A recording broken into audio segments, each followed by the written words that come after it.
So my favorite expression years ago, and I'm trying to remember the details, but that concept of, I think there was a book, It Takes a Village, right? And so my favorite concept that I definitely lived, I walked through my divorce. I had a 3-year-old and a 5-year-old. And I remember making that decision to leave when my son could brush his own teeth and put his own clothes on. I said, I think I can do this. If they can dress themselves and brush their teeth, I might be able to get them in a car and make it to work and be able to survive this life. So definitely my favorite concept is you have to build a village. You cannot do this alone. Don't even try. It will destroy you.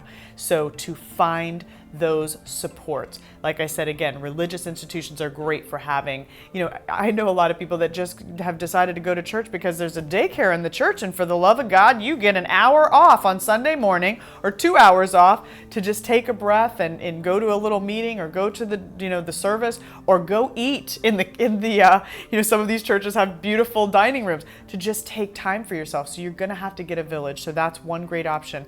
Doing the support group, connecting with all those moms, like if you have kids, all those other moms. There's a lot of other single parents, and it's hard, but you're gonna have to start reaching out to those people and saying, gosh, you're here on Tuesday at 3, I'm here on Tuesday at 3. How about you do Tuesday at 3? I'll do Thursday at 3. I'll pick them up that day, and start asking for help.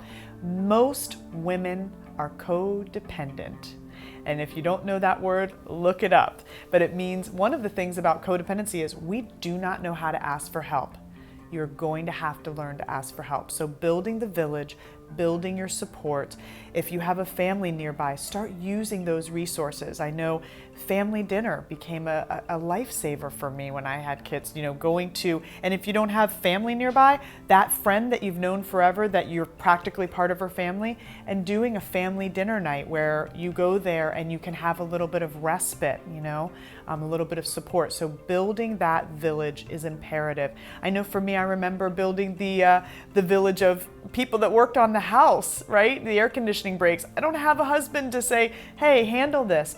So getting to know all those resources in the neighborhood from other women. Who do you use as your air conditioning guy? Who do you call when the lights break, or who do you call when something goes wrong? And getting that list going. So really cultivating a village of support to get you through so you don't feel alone.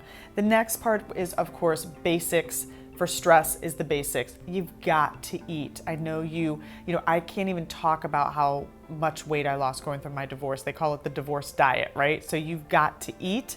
You've got to sleep 8 hours a day if you possibly can. You've got to take those rests. You've got to do some exercise. Even if you can't afford a class, do that 30-minute walk with the kids in a stroller or on their bikes or whatever, doing those basics so that if your body feels okay, your mind is going to do better. You're going to tolerate the stress better if you're taking care of those basic needs physically.